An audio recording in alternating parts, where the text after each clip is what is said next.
Well, President Trump is in the air right now en route to Sicily.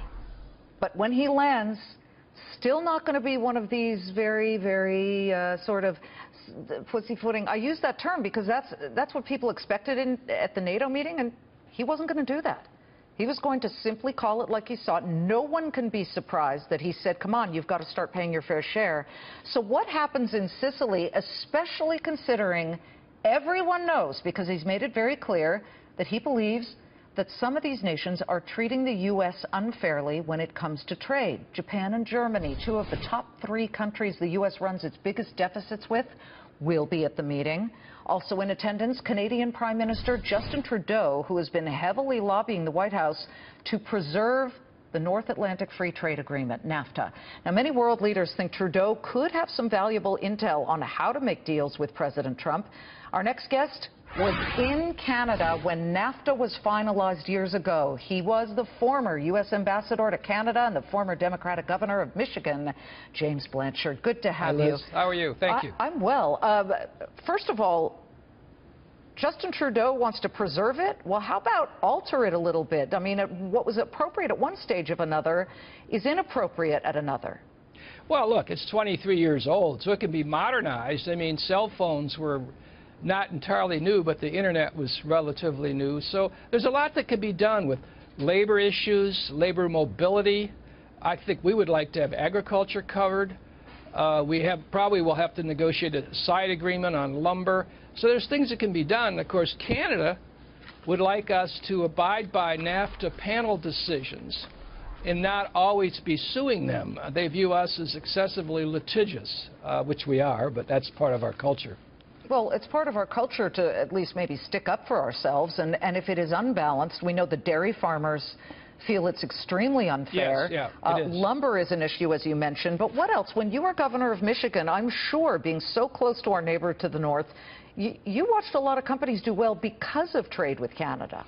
Oh, yeah, I think, you know, the Michigan businesses and Michigan labor is very strongly pro-dealing with Canada. Canada's never been the issue. By the way, we have a positive balance of trade with Canada. And up until very recently, they've been our largest trading partner. Now it's China where we don't have a positive balance. But we do more trade with Canada, our most valuable partner, than all the European Union added up. And we can talk all about the special relationship with the UK, and it is special. We also have one with Canada, and we should not take it for granted. I think we can modernize NAFTA in a way that Prime Minister Trudeau will be happy. The real issue is then how do we deal with Mexico and the huge wage differential?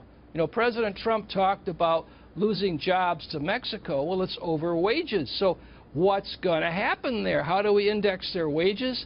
How do we make that more fair? How will that get through Congress? Well, we don't run, that's the thing, we don't run Canada, so their wages are much more depressed compared to ours. And of course, any capitalist... No, but I'm talking about Mexican wages. Mexican wages. And as you look and you say, well, any smart capitalist is going to look for the next best thing. And the president's very upset about that. But, you know, I'm not sure you can actually force companies beyond Carrier or a few one-offs to just stop doing business there. So there are big challenges here. The relationship between Justin Trudeau and Donald Trump, how do you think that is going? I think it's as good as any relationship between any two leaders of countries. But part of it is the fact that they had a very good start. They had a very good first meeting. They had a very outstanding joint statement. We deal with Canada on everything. It's not just this huge trading relationship. It's the tourism, it's cross-border, it's energy, it's everything. They're part of NATO. They sacrificed in Afghanistan. So there's not an issue, space station, that, you know, that we're not, Great Lakes water quality, that we're not dealing with Canada. So it's a good relationship. You can always make it better. You know, that's how I look at relations with countries. If you're not working to improve them, they generally slide. Canada and the U.S., it's a partnership that works. I thought they had good chemistry here. I think it will continue. But you're not arguing that NAFTA could be tweaked and modernized? I think it could be. I think it should be modernized, yes.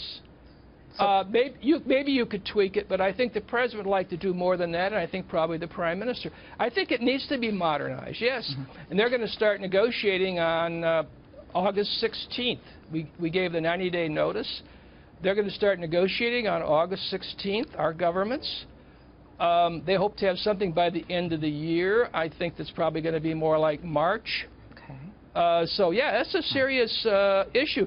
But it's not so simple. You can say these are things we want, but I think the big issue really with our members of Congress and our workers is the wage differential between Mexico and the U.S., not between Canada and the U.S. As I said, we have a positive trade balance with Canada. Okay. So we like that. Well, I'm sort of an export from Canada. My parents are Canadian. I wasn't born yet. I was born in America, but heck, I'm so glad they came here. But I love having a little bit of a Canadian background. Good to see you, Governor. Thank you.